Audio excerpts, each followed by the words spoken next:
Shalom Jemaat Gereja Kemah Injil Indonesia Jajar.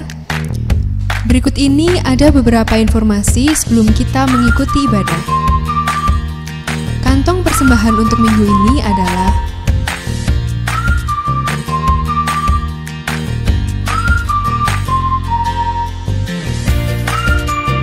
persembahan bisa diserahkan kepada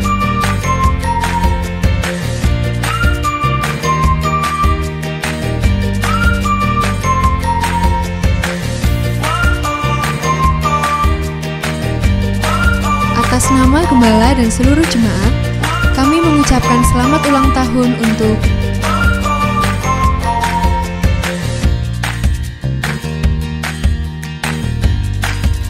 mendukung pelayanan kami. Jangan lupa like dan subscribe YouTube channel kami dan juga follow Instagram kami. Demikianlah pengumuman minggu ini. Selamat beribadah. Salam Bapak Ibu jemaat Tuhan yang terkasih dalam Tuhan Yesus Kristus. Kita sungguh bersyukur oleh karena kasih-Nya, kemurahan-Nya, sehingga kita pada saat ini kita boleh bersama datang kepada Tuhan untuk menaikkan syukur atas segala kebaikan Tuhan yang Tuhan berikan dalam kehidupan kita sepanjang ini, minggu ini. Dan mari kita akan mengawali ibadah kita di dalam doa. Segala puji dan syukur hanya bagi-Mu Tuhan, oleh karena kasih-Mu Tuhan, oleh karena berkat-berkat Tuhan yang biasa Tuhan berikan dalam kehidupan kami. Dan pada kesempatan ini Tuhan, kami boleh datang di rumah Tuhan untuk memuji dan memuliakan Engkau ya Bapa. Kiranya Tuhan sendiri akan kuasai hati dan pikiran kami Tuhan, dan layakkan kami ya Tuhan untuk menyembah Engkau di dalam roh dan kebenaran Bapa. Ya Tuhan, kami mau serahkan rangkaian ibadah kami saat ini dari awal pertengahan akhirnya ke dalam tangan kuasa-Mu Tuhan kami Yesus Kristus. Kami berdoa. Amin. Jemaat Tuhan yang terkasih dalam Tuhan Yesus Kristus, hanya Dialah Tuhan kita Yesus Kristus yang layak kita puji dan kita sembah, karena Tuhanlah yang berkuasa atas setiap kehidupan kita. Kita akan memberi yang terbaik melalui pujian kita kepada Tuhan. Hidupku menggenapi firman-Mu, tanda mujizat sertai tiap langkahku. Kau bersamaku di dalamku, jadi bukti kebesaran-Mu.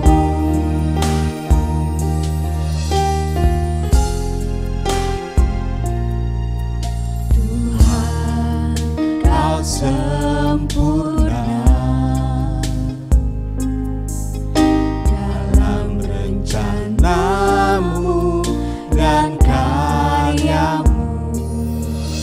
Ku serahkan hidupku, murnikan dengan Roh-Mu.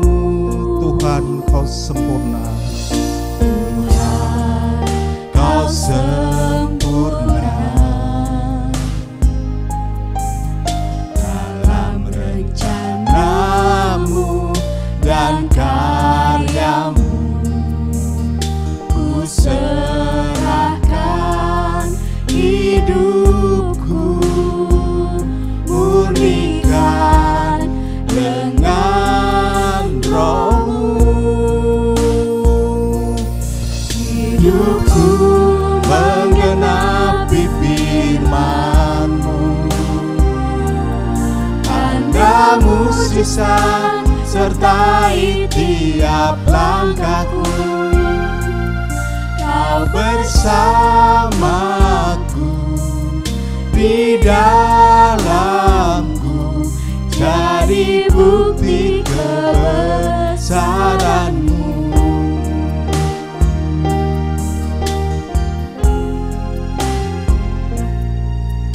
Tuhan,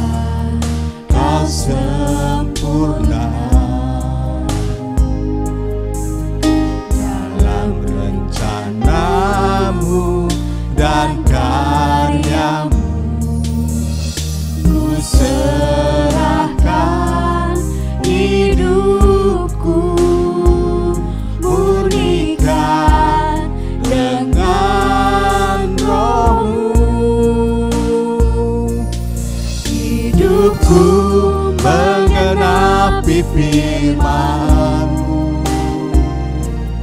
Tanda mukjizat sertai tiap langkahku.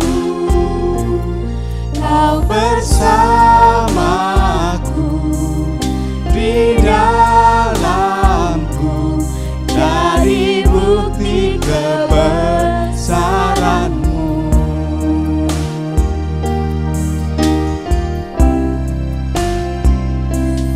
Hidupku menggenapi firman-Mu. Tanda mukjizat sertai tiap langkahku. Kau bersamaku di dalamku, jadi bukti kebesaran-Mu. Jadi bukti kebesaran-Mu. Jadi bukti kebesaran-Mu. Jadi bukti kebesaran-Mu.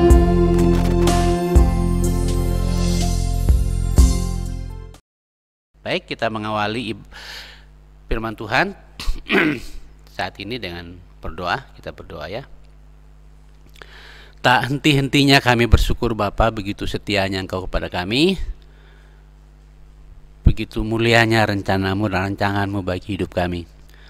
Dan Engkau merancang kami begitu rupa untuk tujuan-Mu, dan menghadirkan kami di dunia ini juga untuk tujuan-Mu yang mulia. Olehnya Roh Kudus, tolonglah kami di ibadah ini supaya kami semakin dibukakan mata hati kami, mengerti isi hati-Mu, mengerti kebenaran-Mu, dan mengerti maksud-maksud-Mu bagi kami ya Bapa. Sehingga yang berbahagia adalah dia yang mendengar dan melakukan kebenaran firman-Mu dalam hidupnya sehari-hari. Berbicara pada kami Bapa, dari awal pertengahan akhir, di dalam nama Tuhan Yesus kami berdoa. Amin.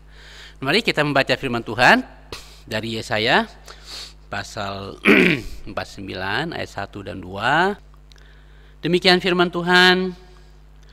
Dengarkanlah aku, hai pulau-pulau, perhatikanlah, hai bangsa-bangsa yang jauh.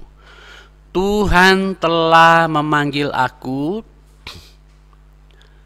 sejak dari kandungan, telah menyebut namaku sejak dari perut ibuku. Ia telah membuat mulutku sebagai pedang yang tajam dan membuat aku berlindung dalam naungan tangannya. Ia telah membuat aku menjadi anak panah yang runcing dan menyembunyikan aku dalam tabung panahnya. Yeremia pasal 1 ayat yang keempat sampai 10. Firman Tuhan datang kepadaku bunyinya, sebelum aku membentuk engkau dalam rahim ibumu, aku telah mengenal engkau. Dan sebelum engkau keluar dari kandungan, aku telah menguduskan engkau. Dan aku telah menetapkan engkau menjadi nabi bagi bangsa-bangsa. Maka jawabku, Tuhan Allah, sungguh aku tidak pandai bicara, sebab aku ini masih muda. Tetapi Tuhan berfirman kepadaku, janganlah katakan, aku ini masih muda. Tetapi kepada siapapun engkau kuutus, haruslah engkau pergi. Dan apapun yang kuperintahkan kepadamu, haruslah engkau sampaikan. Janganlah takut kepada mereka, sebab aku menyertai engkau dan akan melepaskan engkau. Demikian firman Tuhan. Lalu Tuhan mengulur tangannya dan menjamah mulutku. Tuhan berfirman kepadaku, sesungguhnya aku menaruh perkataan-perkataanku ke dalam mulutmu. Ketahuilah pada hari ini, aku mengangkat engkau atas bangsa-bangsa, atas kerajaan-kerajaan, untuk mencabut dan merobohkan, untuk membinasakan dan meruntuhkan, untuk membangun dan menanam. Di Injil Yohanes Kita juga bisa lihat di sana di Injil Yohanes pasal yang ke-15 ayat yang ke-16.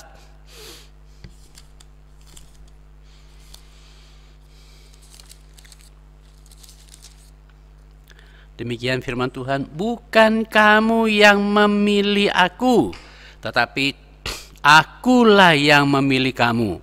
Dan aku telah menetapkan kamu, supaya kamu pergi dan menghasilkan buah. Dan buahmu itu tetap, supaya apa yang kamu minta kepada Bapa dalam namaku, diberikannya kepadamu. Jemaat Tuhan yang saya kasihi dalam Tuhan Yesus, dalam kenyataan kehidupan kita di bergereja atau beragama, masih ada orang-orang Kristen yang tidak terlalu peduli kepada pekerjaan Tuhan, termasuk kepada mega proyek misinya.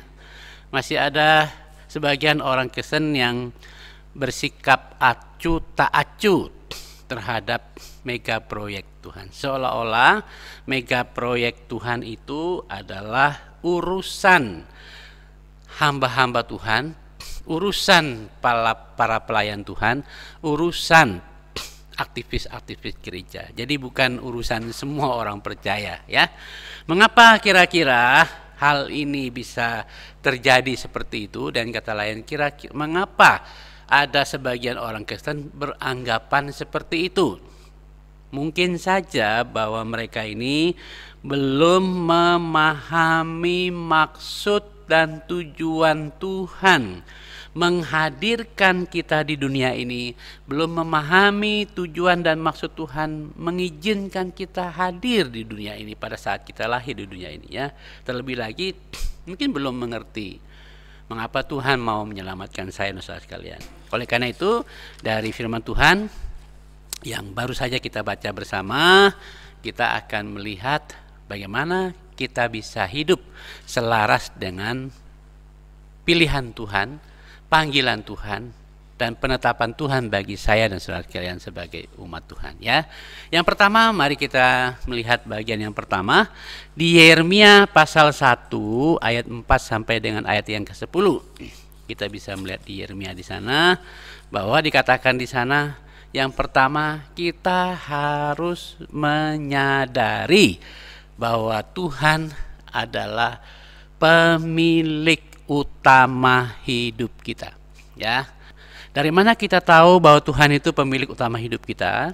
Di Yeremia 1 ayat 4 sampai ayat 10 ini, Bapak Ibu Saudara perhatikan di sana jelas sekali, sebelum aku membentuk engkau dalam rahim ibumu, aku sudah mengenal engkau. Artinya apa sih? Menunjukkan bahwa pengenalan Tuhan akan siapa kita dan seperti apa kita nanti, ya.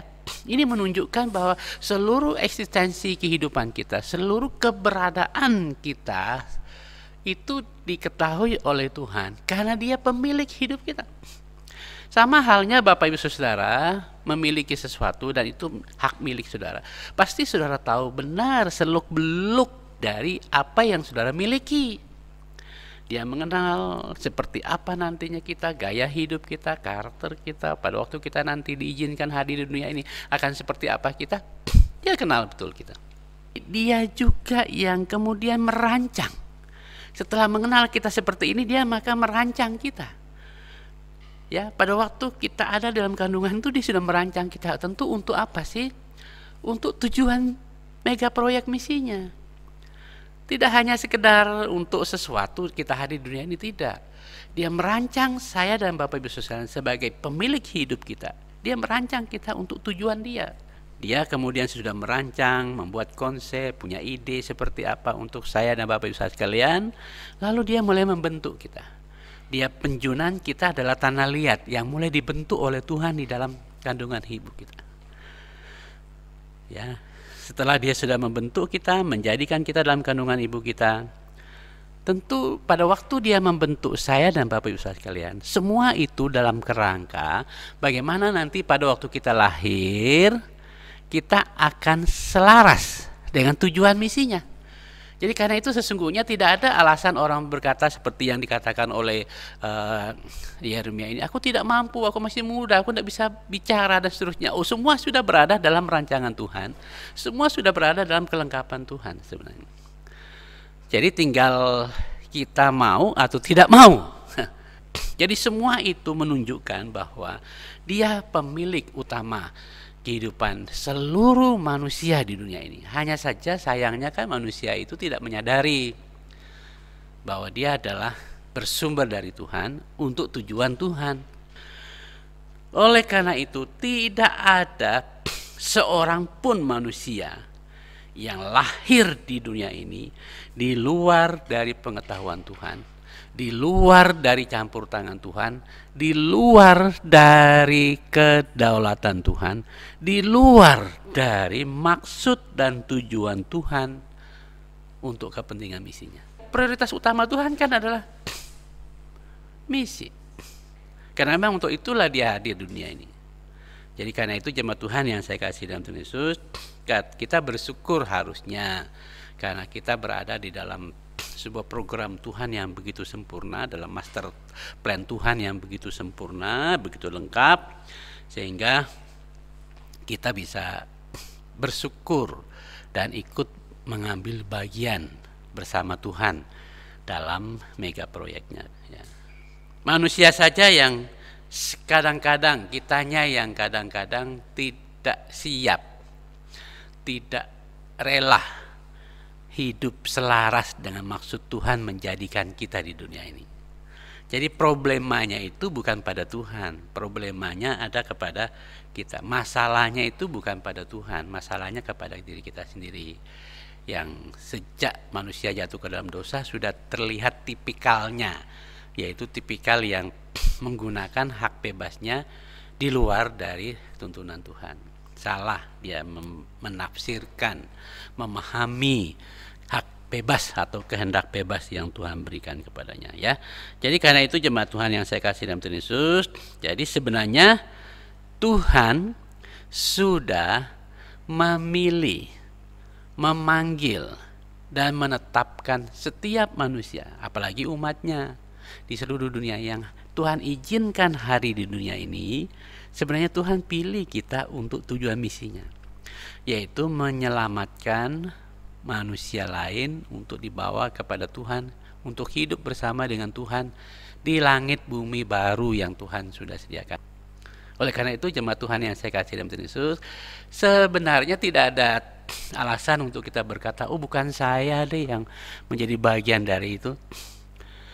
Sama seperti Yeremia bilang, saya masih muda, aku tidak bisa beralasan di sini sana. Tapi Tuhan bilang, aku sudah menguduskan engkau, menetapkan engkau untuk tujuanku dan memperlengkapi engkau. Ya.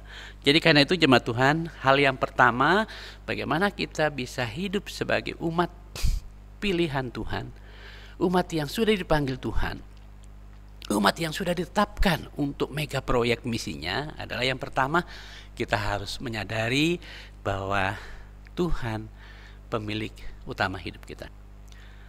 Jadi karena itu Bapak Saudara sekalian, jangan sampai kita lengah di dalam rancangan Tuhan ini, sampai kita tidak ikut serta dalam program Tuhan itu.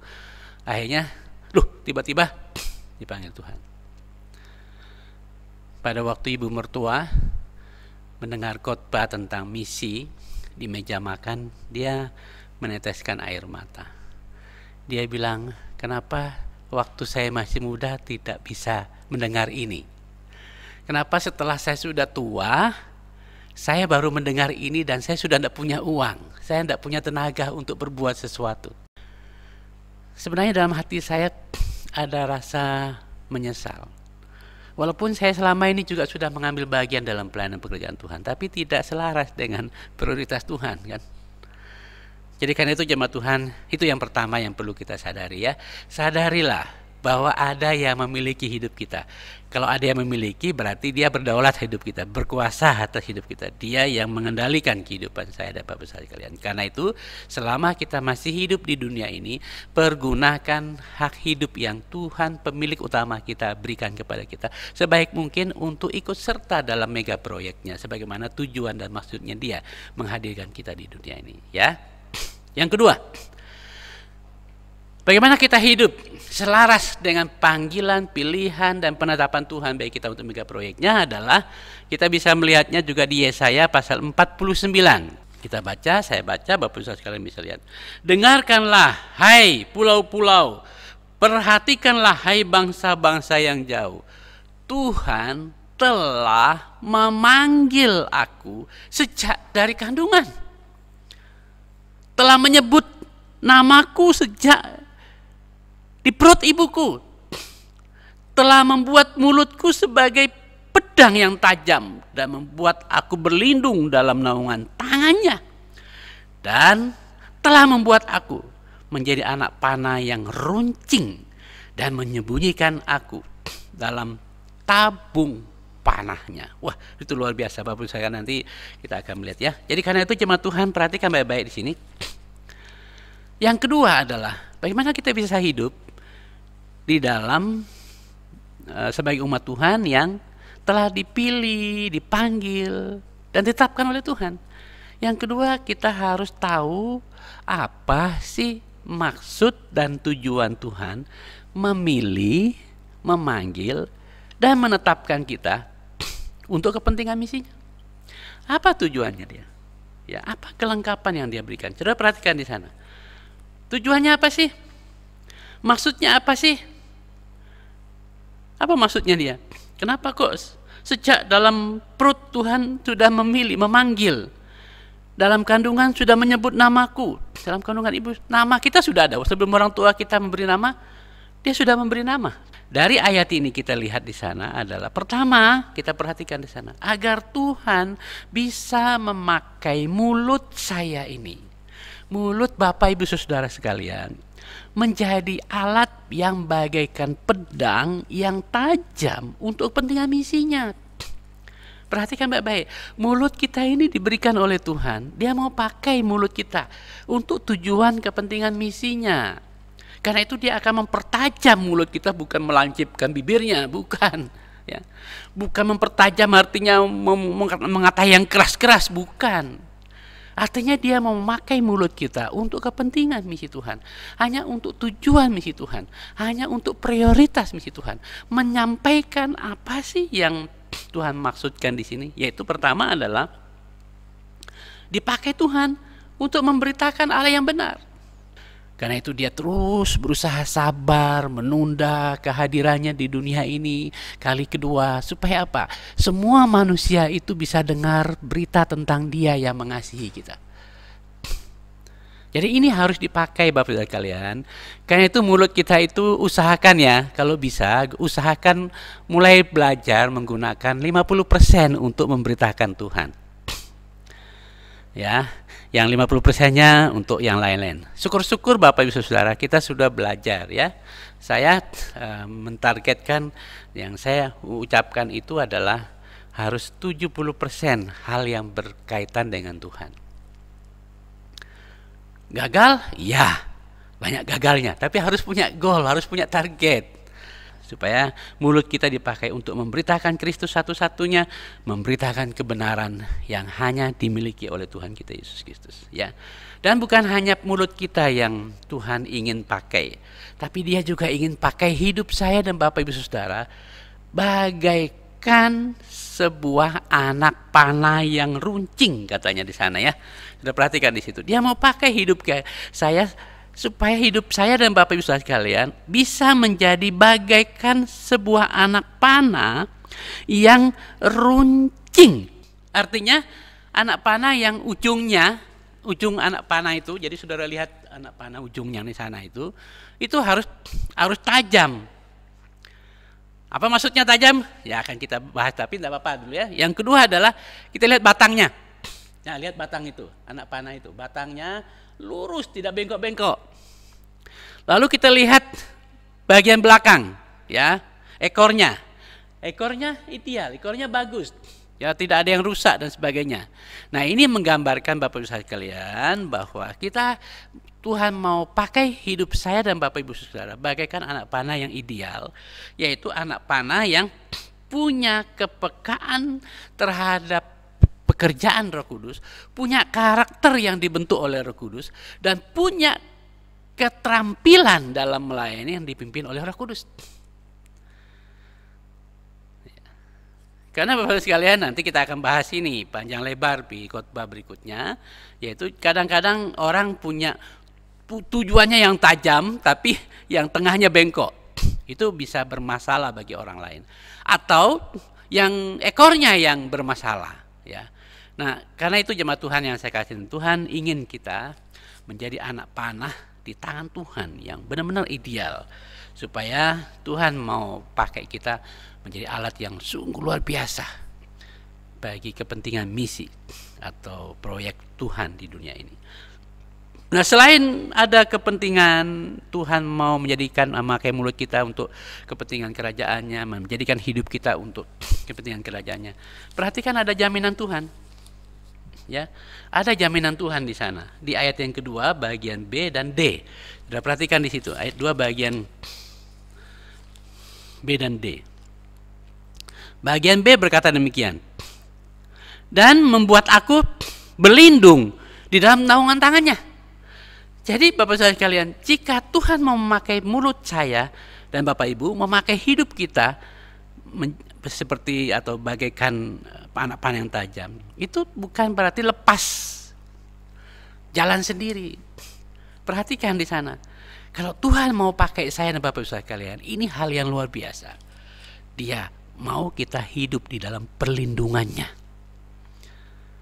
Dia menjamin melindungi saya dan Bapak Ibu sekalian, supaya mulut yang memuliakan Dia itu akan senantiasa terpelihara, terlindungi, dan hidup yang bagaikan anak panah yang tajam yang berkenan pada Tuhan itu akan senantiasa berada di dalam tabung anak panahnya. Maksudnya dia tahu maksudnya tabung anak panah itu kan, orang yang pemanah itu Bapak Ibu Saudara bisa tahu kan, pasti anak panahnya dimasukkan di dalam sebuah tabung yang bagus, dipelihara baik-baik, jangan sampai salah, patah dan sebagainya. Artinya apa? Luar biasa Tuhan menjamin pelindungan bagi anak-anak Tuhan yang sungguh sadar akan tujuan dan maksud Tuhan bagi hidupnya dalam mega proyek Allah di dunia ini, ya. Yang ketiga, bagaimana kita hidup sebagai orang yang dipilih, dipanggil dan ditetapkan oleh Tuhan untuk mega proyeknya. Yang kedua, kita harus tahu apa yang menjadi harapan-harapan Tuhan dalam hidup saya sebagai umat yang dipilihnya, umat yang dipanggilnya, dan umat yang ditetapkannya. Pada waktu Tuhan merancang kita untuk tujuannya, lalu membentuk kita dalam kandungan orang tua kita, lalu mengizinkan kita lahir di dunia ini, bukan hanya sekedar untuk hadir di dunia. Tuhan punya harapan, ya. Mari kita simak dulu satu persatu bagian firman Tuhan tentang harapan Tuhan. Ya, pertama dia katakan di sana, aku mengenal engkau sejak engkau dalam kandungan dan seterusnya, tapi aku menetapkan engkau. Harapan Tuhan apa sih? Supaya Dia menetapkan saya dan Bapak Ibu sekalian untuk menjadi apa? Menjadi nabi, untuk menjadi penyambung lidahnya. Kemudian tidak hanya berhenti sampai menjadi nabi, Tuhan juga mengharapkan kita satu saat kelak pada waktu kita hadir nanti di dunia ini, dan kita sudah ada hari ini. Dia mengharapkan supaya saya dan Bapak Ibu Saudara juga dapat pergi melaksanakan amanat agungnya. Karena tema utama di Alkitab itu adalah amanat agung Tuhan, misi Tuhan. Ya, oleh karena itu jemaat Tuhan, perhatikan di ayat yang ke-7. Dia mau supaya kita pergi, ayat 7 bagian C. Tetapi firman Tuhan, jangan katakan aku masih muda, ya. Tetapi kepada siapapun engkau diutus, engkau harus pergi. Artinya apa? Tuhan mau. Harapan Tuhan bagi saya dan Bapak Ibu Saudara, waktu kita lahir di dunia ini, waktu kita hadir di dunia ini, waktu kita mengalami kelahiran baru di dalam Yesus Kristus, Tuhan mau supaya saya dan Bapak Ibu Saudara sekalian bisa melaksanakan amanat agung Tuhan Yesus, yaitu pergi. Pergi kepada mana? Pergi ke seluruh dunia untuk menceritakan. Pergi kepada seluruh suku-suku bangsa. Pergi kepada siapapun di seluruh dunia ini untuk menceritakan tentang kerajaan Allah sudah dekat, yaitu di dalam Yesus Kristus, yang adalah satu-satunya jalan lurus ke surga yang Tuhan sediakan untuk kita bisa sampai ke surga. Tuhan juga mengharapkan saya dan Bapak Ibu Saudara supaya kita selalu menjadi berkat, pembawa berkat bagi segala bangsa, bagi segala kerajaan. Di ayat yang ke-10, saudara perhatikan di ayat yang ke-10. Ketahuilah, pada hari ini aku mengangkat engkau atas bangsa-bangsa, atas kerajaan-kerajaan. Ya, Tuhan mau saya dan Bapak Ibu sekalian untuk bisa menjadi berkat atau pembawa berkat ilahi bagi segala suku bangsa yang ada di dunia ini. Dan juga Tuhan mengharapkan supaya saya dan Bapak Ibu sebagai umat Tuhan yang sudah dipilih Tuhan juga membawa terang ilahi bagi dunia ini. Di ayat yang ke-10 bagian B, terang ilahi, yaitu kebenaran Kristus yang akhirnya bisa memisahkan antara yang salah dan yang benar. Ya, sehingga dengan demikian Tuhan mengharapkan tidak hanya sampai membawa kebenaran, tapi membawakan kita untuk membawa sebuah perubahan baru bagi dunia ini. Kehadiran saya dan Bapak Ibu sekalian, Tuhan harapkan kita menjadi pembawa perubahan baru bagi dunia ini. Perubahan baru seperti apa sih? Dari bukan hidup yang lama, tapi hidup yang baru. Dan tidak berhenti sampai di sana. Tuhan mau supaya kita ikut serta di dalam pergerakan program mega proyek Allah untuk penanaman gereja-gereja atau jemaat-jemaat baru di seluruh dunia, sehingga seluruh bangsa yang hari ini Tuhan sedang merindukan suara suku-suku bangsa di dunia ini untuk mendengar pujian mereka nyampe di surga bisa terwujud melalui kehadiran saya dan Bapak Ibu Saudara, melalui doa kita.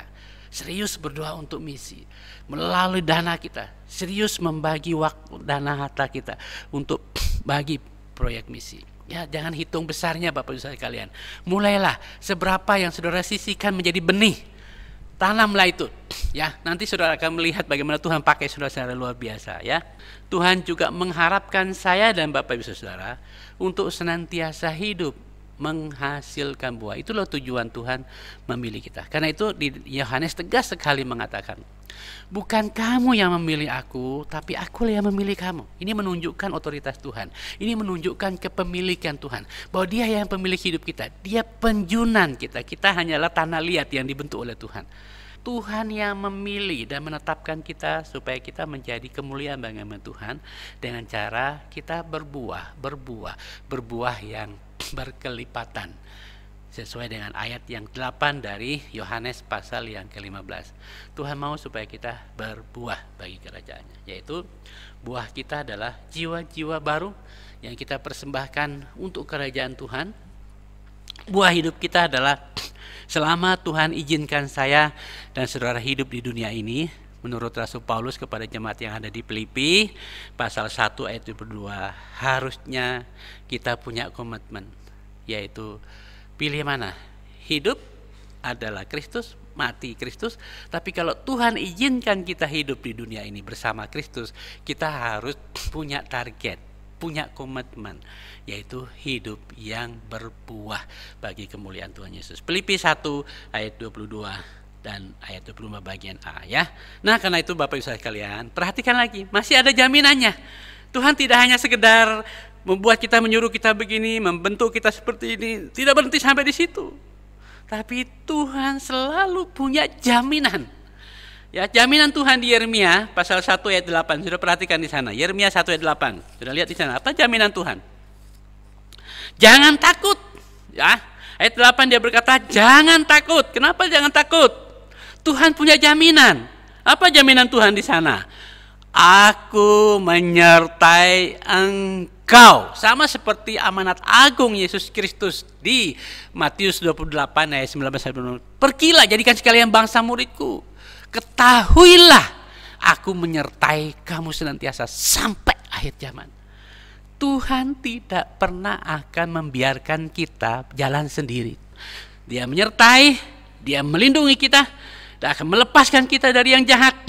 Bahkan Dia yang melengkapi saya dan Bapak Ibu, dan bukan hanya melengkapi kita dengan kebenarannya, dengan kuasanya, dengan otoritasnya, sebagaimana di Matius pasal 28 ayat 19. Semua kuasa di seluruh dunia ini, di bawah langit dan di bumi, sudah diberikan kepadaku. Karena itu atas dasar semua kuasa itu dan atas otoritas itu, saya memerintahkan kamu untuk pergi ke seluruh dunia. Tuhan juga sudah menguduskan, ya, menguduskan artinya mengkhususkan untuk Dia nantinya memakai saya dan Bapak Ibu dengan cara yang sangat luar biasa. Oleh karena itu, jemaat Tuhan yang saya kasih dalam Tuhan Yesus, tidak ada alasan lain untuk kita bilang, aduh aku tidak mampu, aku tidak bisa, dan seterusnya. Karena semuanya itu sudah dilengkapi oleh Tuhan. Tinggal pertanyaannya adalah mau atau tidak kita, ya kan? Ya.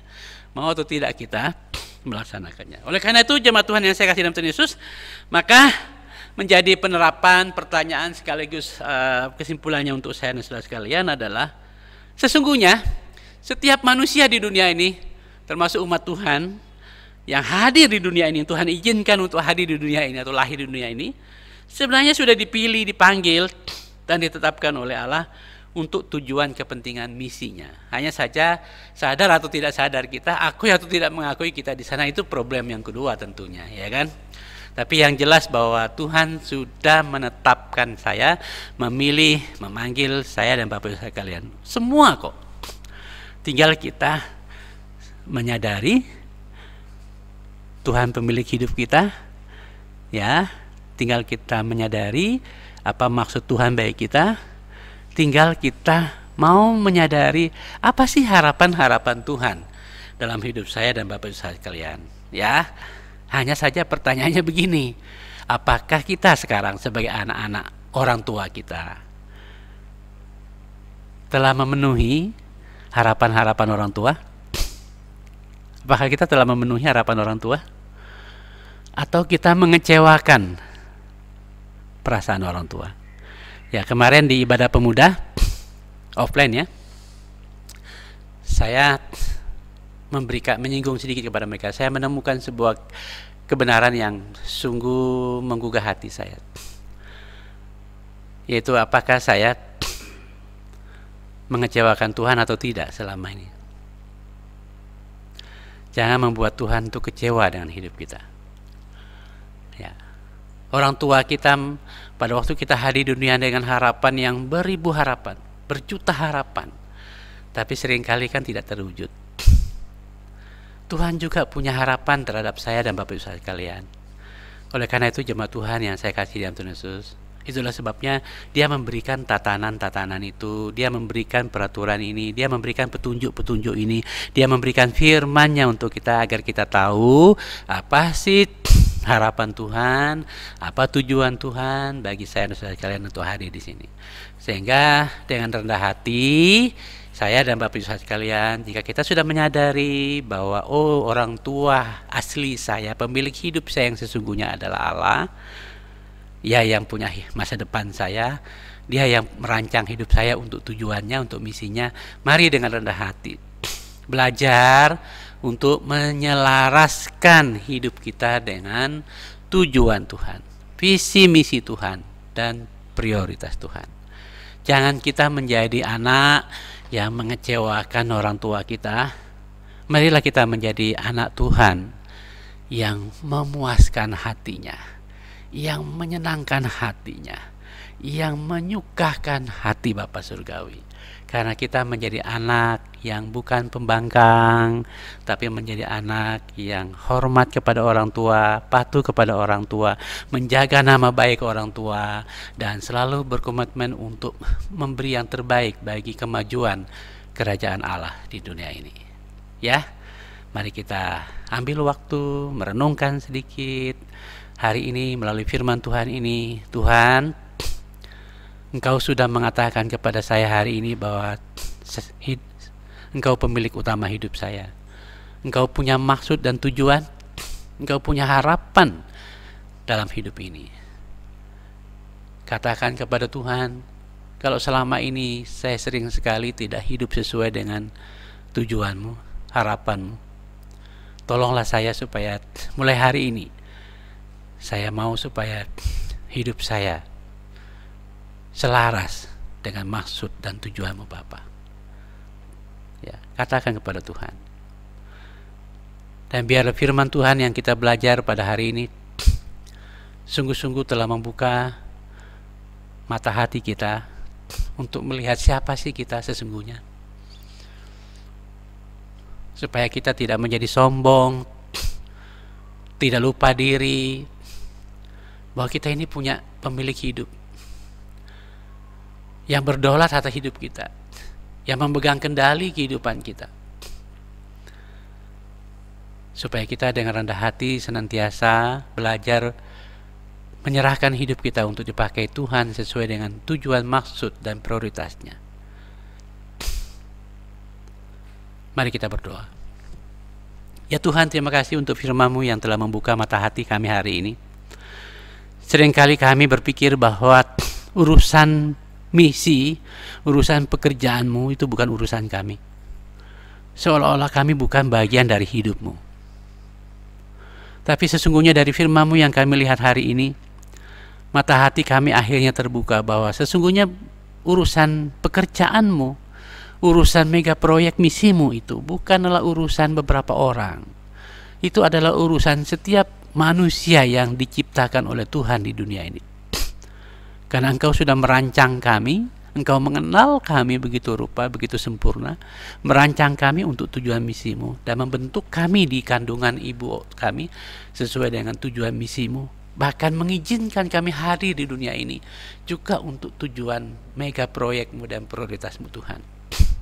Oleh karena itu Bapa, Roh Kudus, tolong hancurkan hati kami yang keras, ubahkan supaya kami memiliki hati yang lemah lembut, yang menerima firman-Mu Tuhan.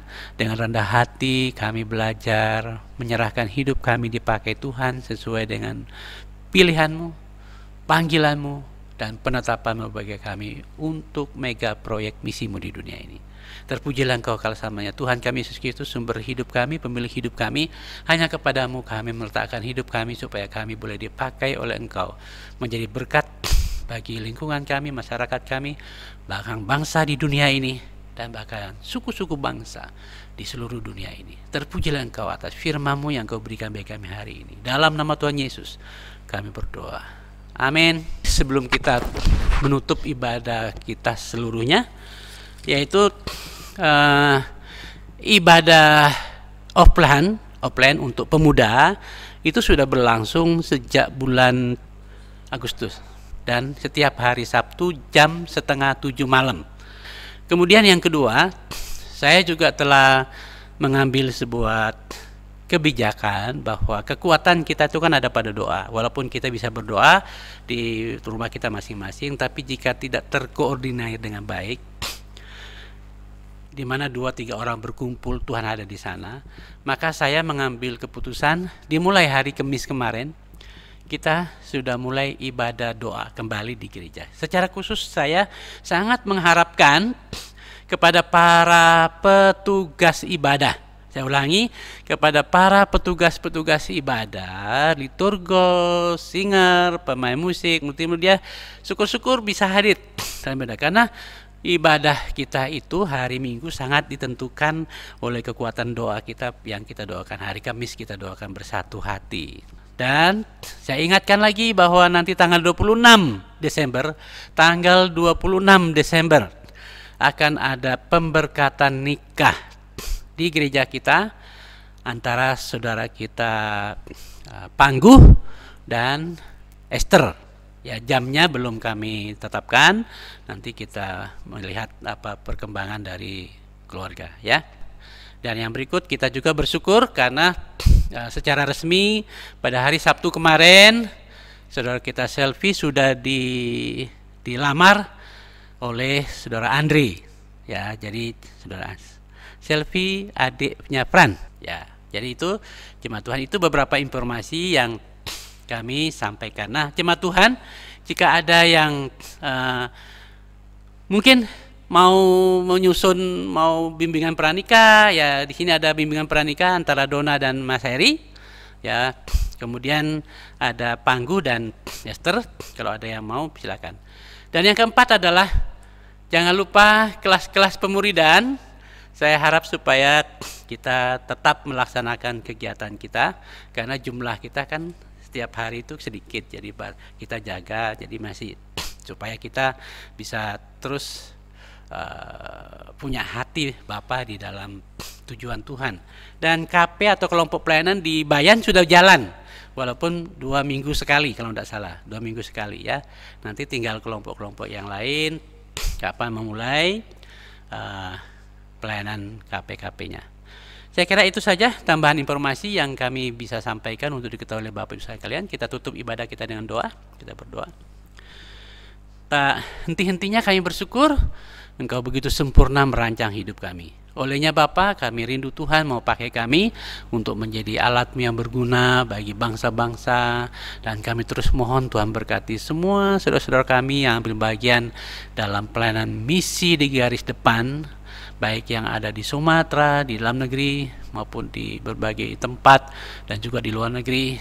Dan kami rindu kami sebagai anak-anak-Mu dalam kerajaan-Mu Tuhan di tempat ini pun ikut mendukung mereka dalam doa kami. Syukur-syukur kami bisa menyisihkan sedikit benih-benih yang Tuhan titipkan kepada kami untuk dapat menanam benih itu bagi kerajaan-Mu Tuhan, sehingga kami bisa memakainya juga untuk kemuliaan nama Tuhan. Berkati pelayanan yang ada, yang kami sedang juga buka di Boyolali maupun di Kedung Tunggul, pelayanan PWJ, supaya sungguh-sungguh mereka menyerap, menangkap visi Tuhan dan dapat melaksanakan visi Tuhan itu dengan sungguh-sungguh di dalam pelayanan yang ada di sana ya Bapak. Dan berkati juga Gereja Kemah Injil di seluruh tanah air kami pakai menjadi alat Tuhan yang berguna, dan juga saudara-saudara kami di beberapa tempat yang merasa ada kondisi-kondisi tertentu yang membuat mereka rasa terancam.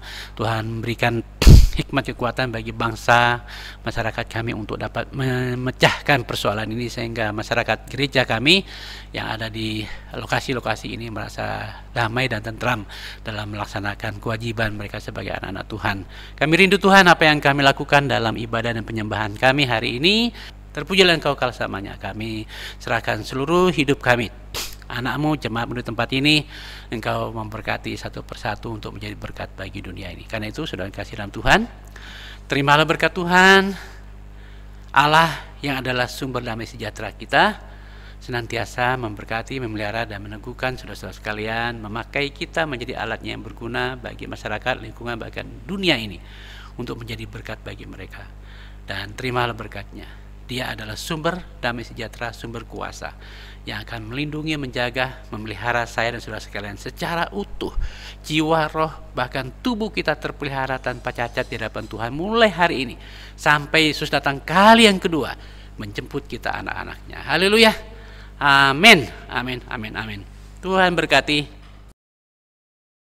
Tuhan telah memilih kita dan menetapkan kita sebagai umat pilihannya, dan Tuhan menjadikan kita alatnya, menjadi mitra Tuhan, menjadi alat yang dipakai Tuhan untuk misi dan pekerjaannya, dan kita akan memberikan yang terbaik melalui kehidupan kita, biarlah hidup kita saja berkenan kepadanya.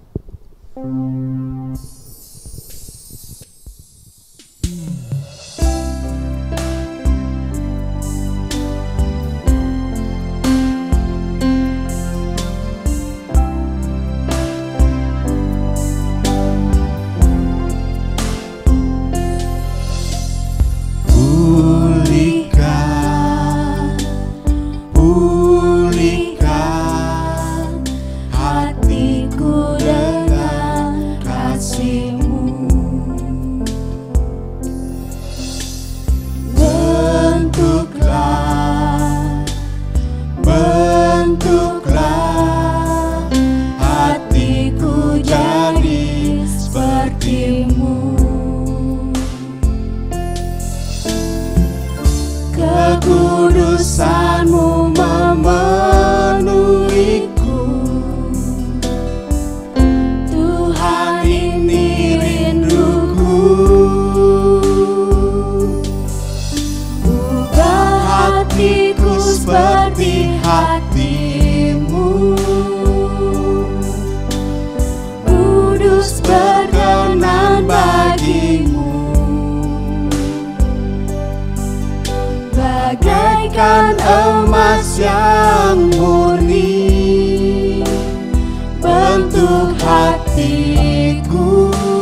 sucikanku, kuduskan hatiku, Tuhan. Pulihkan hatiku Tuhan.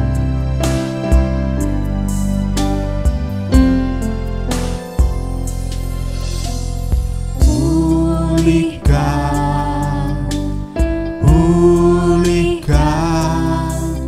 hatiku dengan kasih-Mu. Bentuklah